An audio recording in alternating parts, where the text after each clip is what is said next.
কোথাও চাকরি হচ্ছে না, যথারীতি বেকার হয়ে বসে আছি। দুটো টিউশনি করাই, টাকা যে খুব বেশি পরিমাণে পাই তাও নয়। শহরের খুব সাধারণ একটি মেসে কোনোভাবে থাকা খাওয়ার খরচ চলে যেত। নিজের জন্য শখ আহ্লাদ মেটাতেই পারি না, পরিবারে টাকা পাঠানো তো অনেক দূরের ব্যাপার। পরিবারের আছে আমার মা, বাবা, দাদি, আমার ছোট ভাই ইশতিয়াক, আমার চাচা, চাচি ও চাচাতো বোন সুমাইয়া। যদিও বাবা সৌদি আরব থেকে মাসে মাসে ভালোই টাকা পাঠান, কিন্তু সেখান থেকে টাকা চাইতে বড্ড লজ্জা বোধ হয়। যেহেতু আমি বড় সন্তান, তাই আমারও যথেষ্ট দায়িত্ব ছিল পরিবারের প্রতি। সে কারণেই মরিয়া হয়ে চেষ্টা করছিলাম একটা চাকরির জন্য, কিন্তু বিধাতা এই সুখ আমার কপালে লেখেননি। বছরের মাথায় আমার সেই চাকরিটাও চলে গেল। হাল না ছেড়ে আবারও চাকরির পরীক্ষা দিতে থাকি নানান জায়গায়। 2016 সালে যখন আমার বয়স 30 পার হয়ে গেল, মনে হলো আমার পায়ের নিচ থেকে মাটি সরে গেছে। ভাবলাম আমার দ্বারা আর বোধহয় কিছু হবে না। ঠিক তখনই মাথায় আসলো নিজের একটা ফার্ম করবার চিন্তা। আমি নিজে কৃষি বিশ্ববিদ্যালয়ে পড়াশোনা করেছি, তাই মনে মনে ভাবলাম যে চাকরি বাকরি যখন আমার কপালে নেই, আমি নিজের অর্থের সংস্থান নিজেই করব। আমার বাড়ির পাশে বেশ কিছুটা পতিত জমি এবং একটা মজা পুকুর আছে, সেটাকে কাজে লাগালেও তো মন্দ হয় না। পরদিন বাবা ফোন করলে বাবার সাথে এই নিয়ে আলোচনা করলাম। ভেবেছিলাম বাবা বোধহয় আপত্তি করবে, কিন্তু আমাকে অবাক করে দিয়ে বাবা বলল, চাকরি বাকরি বোধহয় তোর কপালে নেই, তুই বরং এটা চেষ্টা করে দেখতে পারিস। এর জন্য পুঁজি তুই ব্যাংক থেকে আপাতত লোন নে, আমার হাতে টাকা পয়সা কিছু জমলে তোকে পাঠাবো। চিন্তা করিস না, আল্লাহ যা করেন ভালোর জন্যই করেন। ব্যাংক থেকে কিছু টাকা লোন নিলাম। প্রথমে হাঁস ও মুরগির জন্য আলাদা আলাদা খামার বানিয়ে তারপর সাহস করে 200 হাঁস ও 200 মুরগির ছানা কিনে ফেললাম।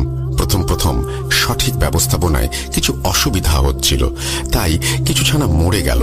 4 মাস পর যখন আমার হাঁস মুরগিগুলো ভালো দামে বিক্রি হলো, আমার মনে কি যে আনন্দ হচ্ছিল সেটা আমি বলে বোঝাতে পারবো না। ভালো টাকাই লাভ হলো প্রথমবারে। পুরো বিষয়টা চিন্তা করে দেখলাম, তাহলে তো এটাকে নিতে পারি আমার জীবিকা হিসেবে। অন্যের অধীনে চাকরি করেই বা কি হবে। মনে হলো প্রথমবারে যখন ভালো লাভ এসেছে, তাহলে নিশ্চয়ই খামার আরো বড় করলে আরো লাভ হবে, জীবন নির্বাহ করার মতন ব্যবস্থা হয়ে যাবে। এবার ভাবলাম সরাসরি 2000 মুরগির ছানা ও 2000 হাঁসের ছানা কিনে আনবো, কিন্তু এর জন্য খামার বড় করতে হবে। আমাদের অবশ্য জমি জমা কম ছিল না, তাই ভাবলাম খামারটা এবার আরো বড় করা যাক। কে জানতো সেটাই আমার জীবনে সব থেকে বড় ভুল সিদ্ধান্ত। মূল ঘটনা কিন্তু শুরু হয়েছিল সেখান থেকেই। আমাদের উত্তরাধিকার সূত্রে পাওয়া কিছু বিঘা জমি ছিল, ভাবলাম সেই বুঝেই করব। আমাদের জমির এক কোণায় ছিল বেশ ঘন বাঁশঝাড়। এই বাঁশঝাড় থেকে কখনো কাউকে বাঁশ নিতে দেখিনি। একবার নাকি এক লোক সন্ধ্যাবেলায় এই বাঁশঝাড় থেকে বাঁশ কাটতে এসে আকস্মিকভাবে মারা যায়। এরপর থেকে এই বাঁশঝাড় থেকে আর কেউ বাঁশ নিয়ে যাওয়ার সাহস করেনি। বিশ্ববিদ্যালয়ের এক বন্ধু প্রাণী সম্পদ বিভাগে কাজ করে, তার সাথে ফোনে কথা বলে পরামর্শ করে নিলাম।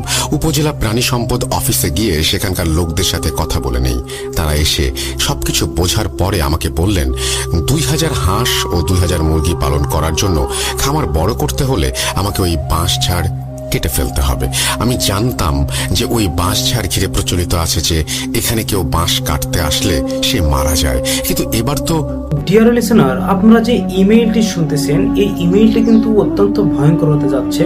সামনে আরো যে ঘটনাগুলো রাসেল ভাইয়া বলবেন, এগুলো অনেক অনেক ভয়ঙ্কর হতে যাচ্ছে। আমি এটাই বলার জন্য ব্রেক নিলাম যে এই ঘটনার পরেও আরো কিছু ঘটনা বলেছেন, যেগুলো স্টুডিওতে এসে আপনারা সবগুলো ঘটনাগুলো শুনবেন। এটাই হচ্ছে আমাদের চাওয়া, এবং ধৈর্য সহকারে ঘটনাগুলো শুনবেন। আর এই চ্যানেলে নতুন হয়ে থাকলে অবশ্যই এই চ্যানেলটিকে সাবস্ক্রাইব করে দিবেন। চলুন এখন আমরা ধারাবাহিকভাবে 2 থেকে 3টি ইমেইল এপিসোড শুনবো। কাটতেই হবে। আমি মোটামুটি বিভ্রান্তই ছিলাম বলা যায়। মা ও বাবার সাথে এই বিষয়টা নিয়ে আলোচনা করলাম। দুজনেই বলল যে বেশি করে লোক লাগিয়ে দিনের বেলার মধ্যেই যেন বাঁশঝাড় পরিষ্কার করে ফেলি। এই ভাবনাটা আমার মনে ধরল। বেশ ঝুঁকি ঝামেলার পর অনেক মানুষ জোগাড় করে ফেলি বাঁশের ঝাড় সাফ করার জন্য। সবাই মিলে ভোরবেলা কাজ শুরু করে দিল, কিন্তু এমনই ভাগ্য, সন্ধ্যার আগে পুরো কাজ শেষ হলো না। আসলে বাঁশঝাড়টি যথেষ্ট বড় ছিল, যার ফলে এটা পরিষ্কার করা অনেক সময়ের ব্যাপার ছিল। যাই হোক, সবাইকে বলে দিলাম আগামীকাল ভোরবেলা এসে কাজ শুরু করে দিতে, তাহলে দুপুরের আগেই কাজ শেষ হয়ে যাবে। তারাও সম্মতি জানিয়ে চলে গেল। পরদিন খুব ভোরে ঘুম থেকে উঠে আমি তাদের জন্য অপেক্ষা করছিলাম। কথা ছিল ভোরে ফজরের আজানের পরপরই তারা এসে তাদের কাজ শুরু করবে। আমার বিস্ময়ের কোনো সীমা থাকলো না যখন খেয়াল করলাম সকাল 10টা বেজে গেছে, অথচ একটি লোকেরও আমাদের বাড়িতে পা পড়ল না। ব্যাপারটা কি? মনের মধ্যে এক অজানা অনুভূতিকে সঙ্গী করে রওনা দিলাম সেই লোকের বাড়িতে, যেই লোকদের মধ্যে একটু সে নেতা গোছের ছিল।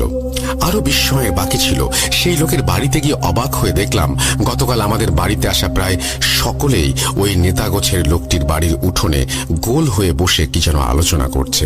যার বাড়িতে গিয়েছিলাম সেই নেতা লোকটির নাম কুদ্দুস। আমি জিজ্ঞেস করলাম, কি হলো কুদ্দুস ভাই, আপনাদের সবার কি হয়েছে? আজ ভোরবেলা তো আমার বাড়িতে আপনাদের সবার আসার কথা ছিল। সবার তরফ থেকে এবার কুদ্দুস ভাই উত্তর দিলেন, মাফ করবেন ফাহিম ভাই, আপনার এইখানে যাওয়া আমাদের পক্ষে সম্ভব না। আমি এবার আকাশ থেকে পড়লাম, কি বলছেন এগুলো কুদ্দুস ভাই? কেন আসবেন না? কেন আসবেন না আমার বাড়িতে? কোনো সমস্যা হয়েছে? এবার কুদ্দুস ভাই যা বললেন তা শুনে আমি হতবাক হয়ে গেলাম। কুদ্দুস ভাই বললেন, গতকাল রাত্রে ঘুমানোর পর আমরা সবাই একসাথে একই স্বপ্ন দেখেছি। স্বপ্নের মধ্যে আমরা সবাই দেখেছি বাঁশ ঝাড়ের বড় বড় বাঁশ বাতাসে খুব জোরে জোরে দুলছে, আর দোল খাওয়া বাঁশের ওপরে কয়েকজন বসে আছে। তারা সবাই মিলে একসাথে জোর গলায় বলল, কাল যদি এই বাড়িতে এসে বাঁশ ঝাড়ে হাত দিস তাহলে তুই নির্ঘাত মরবি, যেভাবেই হোক তুই মরবি, তোকে বাঁচাতে পারবে না কেউ, কথাটা সবাইকে জানিয়ে দিস। তারপর ঘুম থেকে উঠেই সবাই তাড়াতাড়ি আমার বাড়িতে এসেছে এই কথা সবাইকে জানানোর জন্য। কথাগুলো আমি খানিকক্ষণ জড়বুদ্ধির মতন দাঁড়িয়ে রইলাম শুনে। অনেক চেষ্টা করেও তাদের রাজি করতে পারলাম না। এমনিতেই তারা অনেক কুসংস্কারাচ্ছন্ন, তার উপর সবাই মিলে এই স্বপ্ন দেখেছে, তাই কেউ রাজি হয় না। শেষমেশ কুদ্দুস ভাই দায়িত্ব নিলেন অন্য জায়গা থেকে কিছু মানুষ এনে দেয়ার। পরদিন সেই নতুন লোকেরা এলো। একটু সময় লাগালেও তারা মোটামুটি ভালোভাবেই পরিষ্কার করে দিল জায়গাটা। সেই রাত্রে আমি দেখলাম ভয়ঙ্কর স্বপ্ন। প্রচন্ড জোরে বাতাস বইছে, বাতাসের সনসন শব্দ অস্বাভাবিক রকমের জোরে জোরে এসে কানের পর্দাকে এফোঁড় ওফোঁড় করে দিচ্ছে। একটু পর এই সকল শব্দকে ছাপিয়ে পরিষ্কার শুনতে পাচ্ছি একটা কণ্ঠধ্বনি, কাজটা তুই মোটেও ভালো করলি না, তুই আজকে যা করলি তার শাস্তি একটাই, মৃত্যু। বলেই সেই কণ্ঠটা হা হা করে পিলে চমকে দেওয়ার মতো হাসি শুরু করলো। হাসির দমকেই বলতে লাগলো, তবে এত সহজে তুই মরবি না, চোখের সামনে আগে নিজের সব কিছু ধ্বংস হতে দেখবি, নিজের পরিবারকে মরতে দেখবি, তারপর তোর মৃত্যু দেখে আমরা উল্লাস করব। মৃত্যুর জন্য তৈরি হ। ঘুম ভালো হলো না। পরদিন সকালে ঘুম থেকে ওঠার পর সবার আগে আমি মা, দাদি, চাচা, চাচি আর ভাই বোনকে জিজ্ঞেস করি যে গত রাতে কোনো স্বপ্ন তারা দেখেছে কিনা। আমি ভেবেছিলাম প্রত্যেকে হয়তো বলবে যে বাজে কিছু স্বপ্ন দেখেছে, কিন্তু আশ্চর্যের বিষয় হলো কেউ কিচ্ছু দেখেনি গতকাল রাতে। তার মানে ব্যাপারটা শুধু আমার একার সাথেই ঘটে যাচ্ছে। কিন্তু কেন? এর সাথে ওই বাঁশ ঝাড়েরই বা কি সম্পর্ক? সব গুলিয়ে যাচ্ছে। তবুও দমে গেলাম না। একটু বেলা হতেই লক্ষ্য করলাম কুদ্দুস ভাই দিকবিদিক জ্ঞান শূন্য হয়ে দৌড়ে আসছেন আমার বাড়িতে। বাড়ির উঠান পেরিয়ে এসে হাঁপাতে হাঁপাতে বললেন, ফাহিম ভাই, ওই দিকে তো আর এক সর্বনাশ হয়ে গেছে। আমি চমকে উঠলাম। কি হয়েছে? কুদ্দুস ভাই বললেন, গতকাল রাতে যারা আপনার বাড়িতে বাঁশ কেটে গিয়েছে তাদের সকলেরই গায়ে ভীষণ জ্বর। আমি তো খবর পেয়ে দৌড় দিয়ে আপনার বাড়িতে এলাম, আপনি আমার সাথে চলেন। আমি দেরি না করে কুদ্দুস ভাইয়ের সঙ্গে রওনা দিলাম। সেই লোকেরা একই কলোনির ভেতরে থাকে। সেখানে গিয়ে তাদের সাথে কথা বলার পর আমি সত্যি ভয় পেয়ে যাই। প্রথম দিনের মানুষদের মতোই এরাও প্রত্যেকেই গতকাল রাতে একটা করে দুঃস্বপ্ন দেখেছে। অনেকগুলো মানুষের মতো অবয়ব তাদের ওই বাঁশঝাড়ের চারিদিকে ঘিরে ফেলেছে। এবার সবাই গোল হয়ে ঘুরে ঘুরে বলতে লাগলো, আমাদের সর্বনাশ করে পার পেয়ে যাবি ভেবেছিস? কখনো না, তোরা তো শাস্তি পাবি। সব থেকে বড় শাস্তি পাবে বাড়ির লোকগুলো। এই স্বপ্ন দেখার পর থেকেই গতকাল কাজে আসা প্রত্যেকটি লোক অসুস্থ হয়ে পড়েছে। কি করব বুঝতে পারছিলাম না। তবু চিকিৎসা বাবদ তাদের কিছু টাকা পয়সার ব্যবস্থা করে বাড়িতে এলাম। এত কিছু চিন্তায় মাথাটা খুব ঝিমঝিম করছিল। বাবা ফোন করলে তাকে সবকিছু খুলে বললাম। ভেবেছিলাম বাবা বোধহয় সমাধান হিসেবে কিছু একটা বলবেন, কিন্তু আমার কথা শুনে বাবা তো হেসেই খুন। বাবা হাসতে হাসতে বললেন, আরে বেটা, এসব হলো ওদের কুসংস্কার। এদের এই কুসংস্কারের চিন্তা ভাবনা নিয়ে মাথা ঘামানোর কোনো দরকার নেই। তুমি তোমার মতো কাজ করো। প্রচন্ড মাথা ব্যথা হচ্ছিল।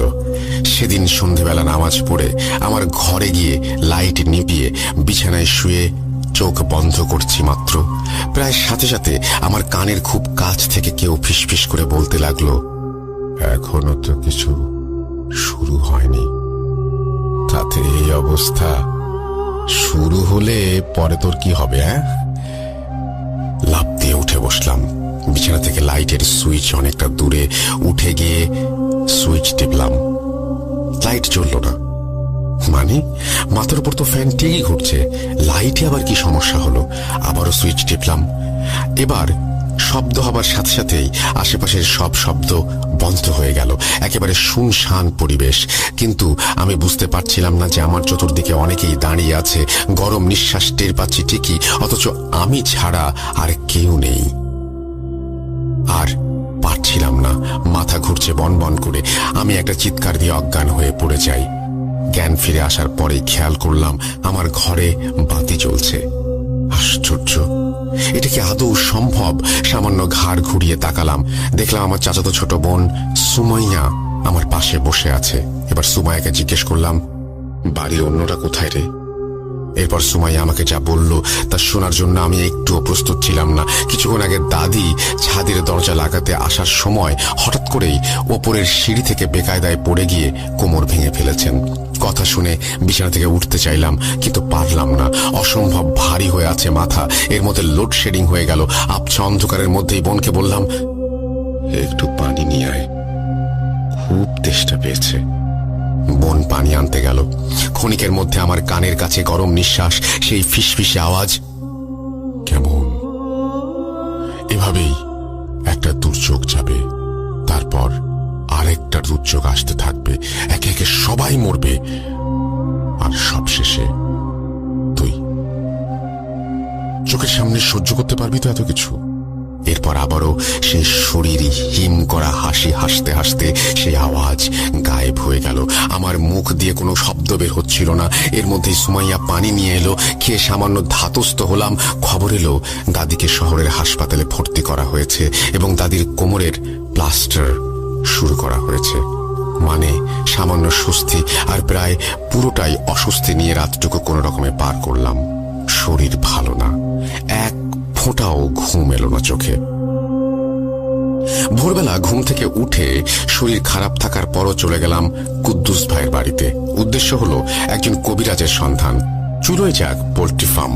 আমার কাছে আমার পরিবার সবার আগে। কুদ্দুস ভাইকে বারবার ফোন করেও পাচ্ছিলাম না, তাই কষ্ট করে হলেও তার ঘরে যেতেই হলো। যাই হোক, কুদ্দুস ভাইয়ের বাড়িতে গিয়ে দেখি তিনি কাজে যাবার আগে ভাত খাচ্ছেন। খাওয়া শেষ হলে আমি কুদ্দুস ভাইকে সবকিছু বললাম। কুদ্দুস ভাই বললেন, ফাইন ভাই, এই গ্রামের তেমন অভিজ্ঞ কোনো লোক নেই। পাশের গ্রামে একেবারে শেষ প্রান্তে এক অনেক বৃদ্ধ লোক আছে। তিনি অনেক বছর ধরে এইসব চর্চা করেন। এখন এগুলো করেন কিনা জানি না। এখন আমি কাজে যাই ভাই, দেরি হয়ে যাচ্ছে। কাজ থেকে ফিরে কথা হবে। কাজ থেকে ফেরার পর সন্ধ্যার দিকে কুদ্দুস ভাই আর আমি সুমাইয়া গেলাম পাশের গ্রামে ওই কবিরাজের বাড়িতে। কবিরাজকে দেখে বুঝলাম তার বয়স ৮০ ওপরে তো হবেই। কবিরাজ আমাদের দেখার পর খুবই নম্র স্বরে বললেন, কোনো সমস্যা নিয়ে এসেছেন?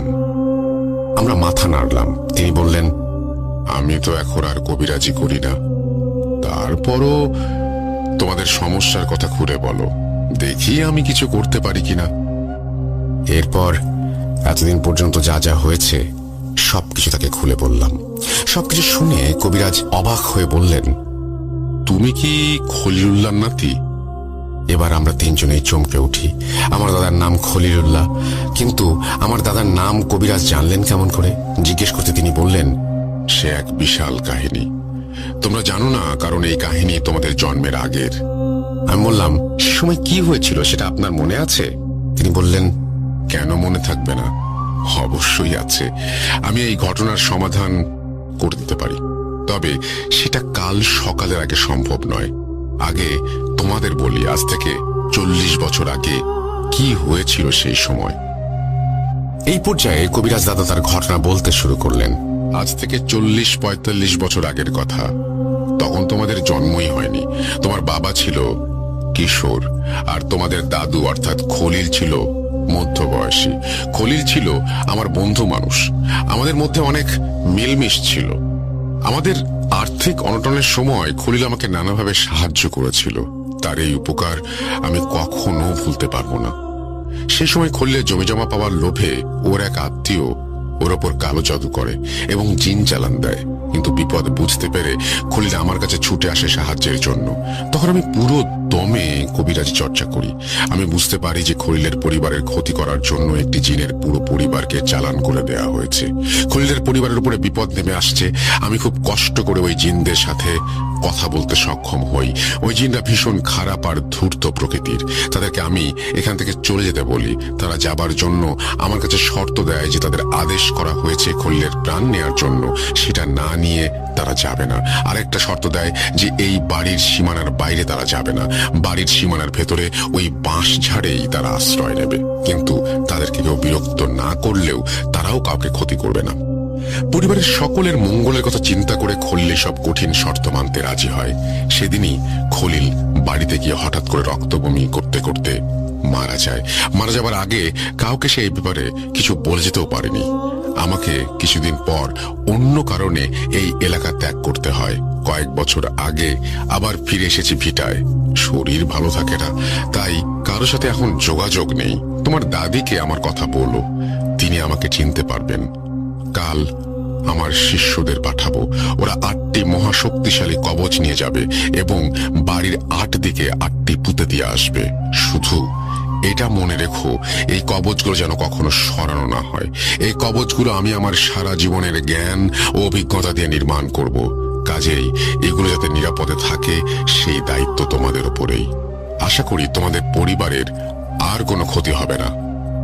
যাও, এবার বাড়ি চলে যাও। সর্বশক্তিমান আমাদের সকলের মঙ্গল করুক। কবিরাজ দাদুর কথা শেষ হলো। আমরাও ফিরে এলাম বাড়িতে।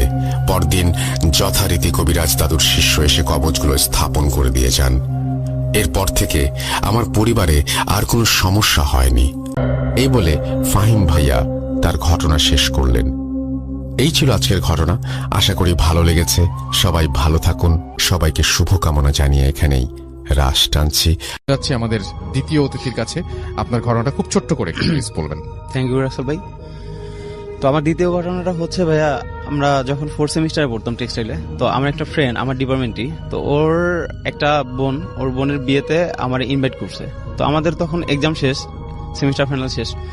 তো ওর বোনের বিয়েতে আমরা গেছি। তো যখন বন্ধ ছিল, তো আমরা 4-5টা ক্লোজ ফ্রেন্ড যারা ছিলাম তারাই গেছি। তো যাওয়ার পরে সাধারণত বিয়ের পরের দিন আন্টির প্রচন্ড মন খারাপ ছিল। তো আন্টি আসতে দিতে চাইতেছিল না আমাদেরকে। তো আন্টির রিকোয়েস্টে ওই দিন থাকি আমরা ওদের বাসায়। তো ওদের বাসায় থাকার পরে ওই যে ফ্রেন্ডটার বাসায় গেছি, ওর নাম ছিল অ্যালেন। তো ওইটা বরিশালেরই কোনো একটা জায়গায় সম্ভবত, কারণ আমি নামটা বলতে চাচ্ছি না জায়গাটার। তো ওইখানে আমরা থাকি। তো চিন্তা করলাম অনেকদিন পর অনেকগুলো ফ্রেন্ড একসাথে, তো আমরা কিছু একটা মজা টজা করি। তো আমরা চিন্তা করলাম কি আজকে একটা বারবিকিউ পার্টি দিব। তো সাধারণত আয়োজন করা হয়েছে বারবিকিউ পার্টির। তো সন্ধ্যার পরে এটা করার পরে, তো এইটা পার্টিটা করতে করতে আমাদের প্রায় 12টা বেজে গেছে। তো 12টা বাজার পরে আমরা ফ্রেন্ডসরা মিলে গল্প করতেছিলাম। তো গল্প করতে করতে এক টাইমে গল্পের ফাঁকে একটা টপিক চলে আসে, ভূতের টপিক। তো ভূতের টপিকের মধ্যে আমাদের একটা ফ্রেন্ড, ওর নাম রাশেদ। তো ও বেশি কিউরিসিটি ছিল, ওর বেশি। আর সুজন নামে একটা ফ্রেন্ড ছিল, ওরও মোটামুটি কিউরিসিটি ছিল। তো তো ওরা ওই অ্যালেনের জিজ্ঞাসা করতেছে যে তোদের এইখানে কি কোনো ভৌতিক প্লেস আছে? তো অ্যালেন বলতেছে যে হ্যাঁ আছে, একটা শ্মশান আছে, তো ওইখানে নাকি ভূত প্রেত অনেক কিছু দেখা যায় শুনছি আগে। তো ওরা বলতেছে যে চল আমরা এখনই যাবো, ওইখানে দেখতে যাব। তো আমার আরেকটা ফ্রেন্ড ফয়সাল, ও বলতেছে থাক, যাওয়ার দরকার নেই, আমিও বেশি ইচ্ছুক ছিলাম না যাওয়ার জন্য। তো এবং ওইখানে যে ঘটনাটা ঘটে সেটা তো আপনার নিজের চোখে ঘটেছে, রাইট? হ্যাঁ হ্যাঁ, ওইখানে আমি নিজে ঘটেছিল ছিলাম। ওইখানে সেটা বলেন আমাকে একটু। তো যখন আমরা নদীর পাড়ে যাই, মানে শ্মশানটা ছিল নদীর পাড়ে, জি। তো আমরা গল্প করতেছিলাম কিছু ফ্রেন্ড 4-5 জন মিলে বাইরে, আর ওরা আমাদেরকে না জানায় ওই যে রাশেদ আর সুজন আর অ্যালেনকে সাথে নিয়ে ওরা মন্দিরের এই শ্মশানের ভিতরে ঢুকে গেছে।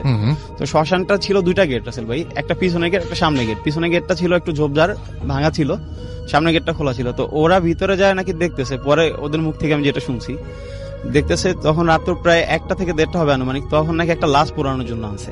আচ্ছা। তো 2 জন লোক একটা লাশ পোড়ানোর জন্য লাশটা রেডি করতেছে আসলে কাঠ দিয়ে।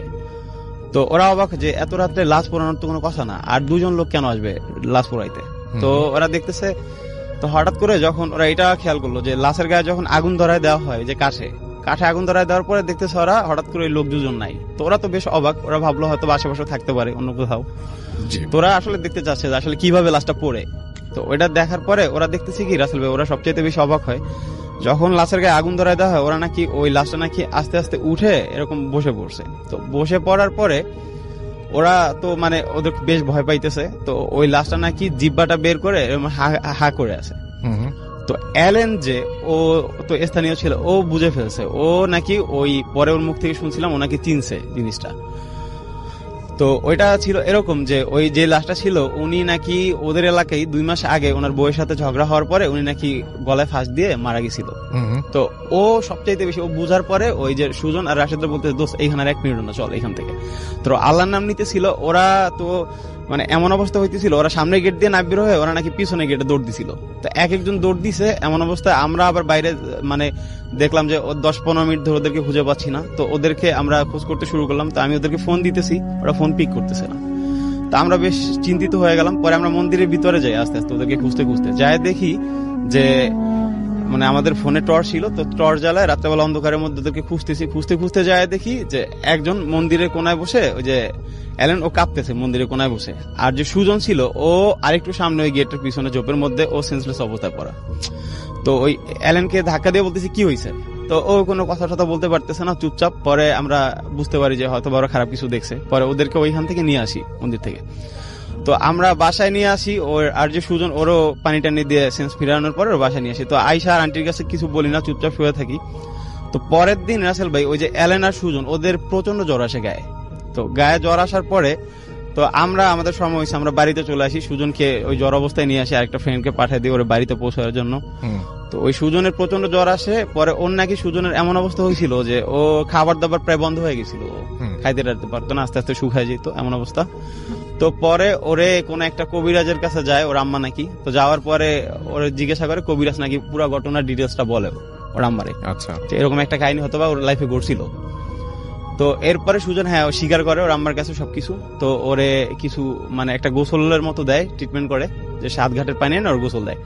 আর রাসেল ভাই সবচেয়ে কষ্টদায়ক যেটা, আমাদের যে ওই ফ্রেন্ড অ্যালেন যার বাসায় আমরা গেছিলাম ওর বোনের বিয়েতে, তো ওই ফ্রেন্ডটা 6 মাস পরে নাকি ও নিজে সুইসাইড করে। ও ছিল আমাদের মধ্যে সবচেয়ে মেধাবী একটা ফ্রেন্ড। আচ্ছা, আমার ডিপার্টমেন্টের রেজাল্ট খুব ভালো। তো এটা আমাদের কাছে ছিল খুব কষ্টদায়ক একটা ঘটনা ভাই। Thank you so much. চলে যাবো এখন হাফেজ মাইনুদ্দিন ভাইয়ের কাছে, এবং আশা করছি যে আপনারা সবাই আমাদের সঙ্গে পুরোটা সময় আছেন। আসসালামু আলাইকুম। ওয়ালাইকুম সালাম।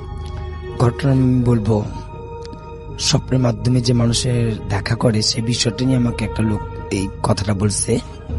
গত সপ্তাহে আমাদের প্রোগ্রামটা এটা ছিল, তারপর আমার সাথে এই লোকটা শেয়ার করে। এরকম উনি মধ্যবয়সী একটি লোক, উনি সাংসারিক কিছু অশান্তির কারণে তো তার পরিকল্পনা ছিল সে আত্মহত্যা করবে। তার প্রেশান অশান্তি, তো তার পরিকল্পনা ছিল যে আমি আত্মহত্যা করব, আত্মহত্যা করলে আমি সব কষ্ট থেকে মানে ভালো থাকবো। তার এটাই চিন্তা ভাবনা ছিল যে আমি আর দুনিয়াতে থাকবো না, আমি চলে যাব।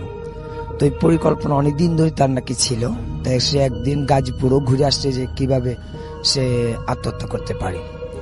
তো আত্মহত্যা যেদিন করবে এর 2 দিন আগে সে খুব ভালোভাবে নামাজ পড়ে এবং সবার সাথে ভালো ব্যবহার করে, কথাবার্তা ভালো বলে, এবং সে দড়ি কিনে নিয়ে আসে। সেরকম চিন্তা করলো যে আমি রাত্রিবেলায় যাব, দেরি করে, যেন রাত 1-2টার দিকে আমি গাছের মধ্যে ঝুলে ফাঁস দিয়ে মরে যাব। আচ্ছা। তো সেই কথার মতো সেইরকম রাত্রিবেলা সে গাজীপুরে রওনা দেয় ঢাকার থেকে। সে যেখানে গেছে গাজীপুর, উনি আবার ধূমপান করতো। তো সেই বনটার ভিতরে, বাগানটার ভিতরে গিয়ে বসে খুব চিন্তা করতেছে যে করবে কি করবে না সে, এবং খুব টেনশনে ধূমপান করতেই ছিল। ওই সময় মুহূর্তে একটি পাগল তার কাছে আসে, একেবারে খুব পাগল। ওনার কাছ থেকে সে সিগারেটটা হাতে নিয়ে সেই পাগলটা টান দিয়ে শুরু করে, মানে ধূমপান করে। ওনার হাতে যে দড়িটা ছিল সে পাগলটা দেখে, এবং সে পাগলটা তার কাছ থেকে দড়িটা কেড়ে নিয়ে সে গাছের মধ্যে ঝুলিয়ে সে পাগল নিজেই আত্মহত্যা করে। আচ্ছা। এই আত্মহত্যা করার সময় তার চেহারাটা বিভৎস হয়ে যায়, এবং সেই ব্যক্তি আমাকে বলল যে যখন ওই পাগলটা আমার চোখের সামনে কাজটা করলো, আমি এমন ভাবে ভয় পেলাম যে ওকে বাঁচাবো না কি করবো সেটা আমি জানিনি, আমি ছুটে পালালাম।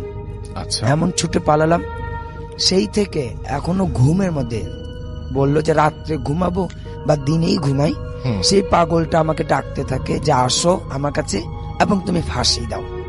সে এখনো বললো যে আমি যে দিনের বেলাও ঘুমাতে সময় ওই পাগলটাকে দেখতে পাই, রাত্রে বেলা ঘুমাইলেও আমি সেই পাগলটাকে দেখতে পাই।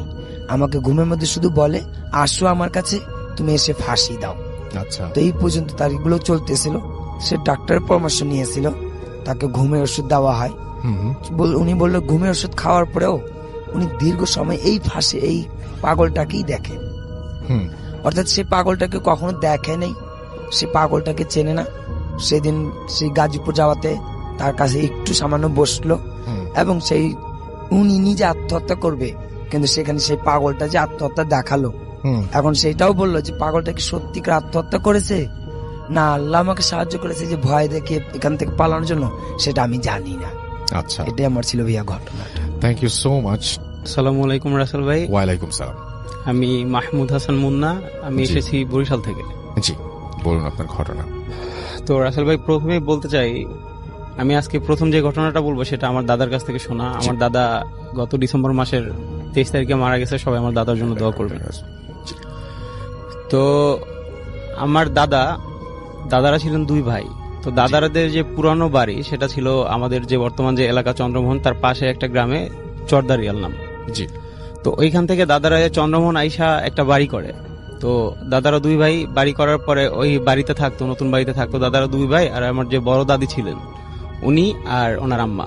তো থাকার পরে তো বাসার যত কাজটা, পুরুষ বলতে আমার দাদাই ছিলেন, কৃষি কাজ করতেন দাদা তখন তো সারাদিনের কাজ শেষে আমাদের ওইখানে আবার রাসেল ভাই গ্রাম অঞ্চলে, জি, যে আজকে থেকে মানে 60 দশকে, জি, 1960 দশকের দিকে। তো ঘটনাটা ছিল এমন, জি, আমাদের পাশের গ্রামে একটা লাঠি খেলার আয়োজন করা হয়েছিল, যে বাংলা বাজার নামে একটা জায়গায়। তো ওইখানে দাদা চিন্তা করলেন যে সারাদিনের কাজ শেষে লাঠি খেলা দেখতে যাবে। তো দাদা যখন মানে সারাদিনের কাজ শেষ করার পরে লাঠি খেলা দেখতে যাবে, তো আগে গ্রাম অঞ্চলে তেমন রাস্তাঘাট অবস্থা ভালো ছিল না, তো মানুষের চলাচলের মাধ্যম হিসাবে নৌকা ব্যবহার করতো। বিশেষ করে যারা কৃষিকাজ করতো তাদের তো বাসায় নিজেদের একটা করে নৌকা থাকতো এমন। তো দাদা সারাদিনের কাজ শেষে নৌকা নিয়ে ওই পাশের গ্রামে যেখানে লাঠি খেলা হচ্ছে ওইখানে চলে যায়। তো উনি সন্ধ্যার পরে ওনার কাজ শেষে লাঠি খেলা দেখতে যায়। তো লাঠি খেলা শেষে যখন বাসায় আসতেছিল তখন আনুমানিক রাত, উনি আমার যেটা বলছেন 10টা থেকে কি 11টা হবে এরকম একটা মাঝামাঝি সময়। তো উনি আসতেছেন নৌকা দিয়ে, আস্তে আস্তে একা আসতেছেন রাত্রেবেলা। তো গ্রাম অঞ্চলে 10টা 11টাই অনেক রাত্র। তো উনি যখন খালের একটা পাড় দিয়ে আসতেছিলেন, তো খালটা ছিল বিলের সাথে মানে অ্যাডজাস্ট করা। তো ওই সময়টা ছিল বর্ষাকাল, পানিতে পুরা ভরা ছিল। তো উনি খালের পাড় দিয়ে যখন আসতেছিলেন, কিছু দূর যাওয়ার পরে উনি দূরে একটা আলো দেখতে পায়। তো যখন আলোটা দেখতে পায়, তো উনি নৌকা চালায় যখন আলোটার কাছাকাছি চলে আসে, তো দেখে যে ওইখানে একটা ঘাট ছিল, ওই ঘাটের পাড়ে একটা মহিলা দাঁড়ানো। তো ওনারে মহিলা হাত দিয়ে ইশারা করতেছে নৌকাটা থামানোর জন্য। তো উনি নৌকাটা থামানোর পরে উনি যেটা দেখছে, তো ওই যে মহিলা ওনারও চিনে, আমাদের এলাকার এক লোক, ওনার নাম ছিলেন জব্বার, ওনার আম্মা। জি। তো উনি বলতেছে যে বাবা তুমি আমার একটা উপকার করবা, আমার স্ত্রীর তো মানে এই প্রসব বেদনা উঠছে, তুমি একটু কষ্ট করে আমাদের ওই গ্রামে একটা মহিলা ছিলেন দাইমা, যিনি উনি আবার ওই মানুষের বাড়ি বাড়ি যায় এই কাজ করতেন, মানুষের সাহায্য করতেন। তো আমার একটু ওই যে খান নামে একটা বাড়ি ছিল, তো ওইখানে নামাই দিবা একটু কষ্ট করে, আমাদের বাড়িতে কোনো পুরুষ মানুষ নেই, ওনার ছেলে আবার আর্মিতে চাকরি করতো তখন। জি। তো উনি অত কিছু ভাবে নাই, তখন উনি চিন্তা করলো যে মানুষের সাহায্য করি, তো উনি উঠাইছে। উঠানোর পরে উনি নৌকা চালাচ্ছে, তো তখন রাসেল ভাই ওই সময়টা ছিল ভাটা চলতেছিল তখন, তো উনি পিছনে ফিরে দাঁড় বাইতেছিল নৌকার। তো ওইটা বাওয়ার পরে কিছু দূর যাওয়ার পরে আমার দাদা আবার কি করতেন, স্মোক করতেন। তো উনি চিন্তা করলো যে এখন একটা সিগারেট ধরাই, যেহেতু একটু ঠান্ডা ঠান্ডা লাগতেছে। তো উনি সিগারেট ধরানোর জন্য, সিগারেটটা ছিল আবার পিছনে, উনি সেটা নেওয়ার জন্য একটু পিছনে তাকায়। তো রাসেল ভাই তাকানোর পরে উনি ফার্স্ট যেটা দেখে, তো সেটা হলো গিয়া ওই যে মহিলার হাতে একটা কুপি টাইপের একটা দেখছিল প্রথম। তো আসলে এটা কুপিও না, ওটা কিসের আলো উনি ওইটা আজকে পর্যন্ত আমার যখন বলছে তখনও মানে ওটা জানতে পারেন ওটা কিসের আলো ছিল। জি। তো আরেকটা জিনিস লক্ষ্য করে রাসেল ভাই, ওই মহিলার হাতে নাকি একটা ব্যাগ ছিল যেটা উনি আন্ধারে দেখতে পারে নাই, অন্ধকারের মধ্যে। তো উনি দেখতেছে যে ওই মহিলা ওই পুটলি থেকে কিছু একটা বের করে লাইক মানুষের কাটা হাত, উনি নিচের দিকে তাকায় ওইটা চাবায় চাবায় খাচ্ছে। তো রাসেল ভাই এটা দেখার পরে দাদা মানে খুব বেশি ভয় পায়। তো হঠাৎ করে ওই মহিলা মানে টের পায়ে গেছে, ওনার দিকে তাকাইছে। তাকানোর পরে দাদা আল্লাহর নাম নিতেছিল তখন। তো ওনার টার্গেট ছিল একটাই, নৌকাটা কোনো একটা ভাবে খালের সাইড করে উনি লাফ দিবে ওইখান থেকে, নৌকা থেকে। তো উনি কোনোভাবে নৌকাটা সাইড করে খাল থেকে লাফ দেয়। তো লাফ দেওয়ার পরে উনি দৌড় দেওয়ার চেষ্টা করে। তো উনি দৌড় দিয়ে কিছু দূর যায় সামনে, ওনার কাছে মনে হইতেছিল যে উনি যতই যাচ্ছে মানে ওনার হাত পা সব অবশ্যই আসতেছে, হাত পা চলতেছে না ওনার। কিছু দূর যাওয়ার পরে উনি দেখতেছে যে ওই মহিলা ওনারে হাত দিয়ে ইশারা করে ডাকতেছে। তো উনি অনেক কষ্ট করে আল্লাহর নাম নিতে নিতে মানে দৌড়ে কিছু দূর যায়। তো যাওয়ার পরে ওই আগে মানে বাড়িঘর ছিল একটু দূরে দূরে, তো উনি একটা বাড়ির কাছাকাছি চলে আসে। তো চলে আসার পরে ওই বাড়ির সামনে ছিল একটা তাল গাছ।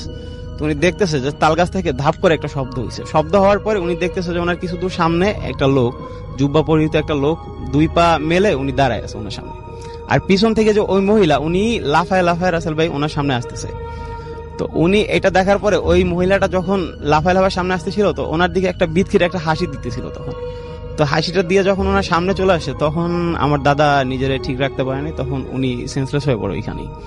তো পরের দিন সকালে রাসেল ভাই ওই যে খালে যারা মাছ ধরতেন, জাল পাতা ছিল, জাল দিয়ে মাছ ধরতেন বর্ষাকালে। তো এক লোক এরকম সকালবেলা ওনারা জাল উঠানোর জন্য আসে। তো আসার পরে নাকি দাদার মুখ থেকে যেটা শুনছিলাম, ওনারে সেন্সলেস অবস্থায় পাইছে ওইখানে। তো পাওয়ার পরে পরের দিন দাদারে বাসায় নিয়ে আসে। তো দাদার প্রচন্ড জ্বর ছিল গায়ে। তো জ্বরটর থাকার পরে ওনার বাবা, আমার দাদার যে বাবা, তো উনি আবার মসজিদে ইমামতি করতেন। তো উনি ঝাড়ফুঁক করেন, পরে আমাদের এলাকায় স্থানীয় এক পীরের কাছে নিয়ে যায়, চন্দ্রমণির এক পীর। তো ওনার কাছে নিয়ে যাওয়ার পরে এই ঝাড়ফুঁক করে, তারপরে আর ওনার সাথে কোনো সমস্যা না রাসেল ভাই। এই ছিল আমার প্রথম ঘটনা। Thank you so much. আমরা আপনার ঘটনার জন্য আপনাকে ধন্যবাদ জানাই। চলে যাচ্ছি একটি অডিও ক্লিপে, ফিরে আসবো একটু পরে। স্টে টিউনড টু রেডিও ফুর্তি এফএম এন্ড ডু ফুর্তি। নমস্কার রাসেল ভাই, আমি দীপ। অনেকদিন পর আমি ভূত এফএমে অডিও স্টোরি পাঠাচ্ছি কলকাতা থেকে। তো প্রথমেই আপনাদের সবাইকে জানাই এবং ভূত এফএম টোটাল টিমকে জানাই নববর্ষের প্রীতি শুভেচ্ছা ও আন্তরিক অভিনন্দন। আশা করি আপনি ভালো দলেই আছেন রাসেল ভাই। তো আজ আমি আমার একটা ফ্রেন্ডের ঘটনা বলবো, যে একজন ডাক্তার।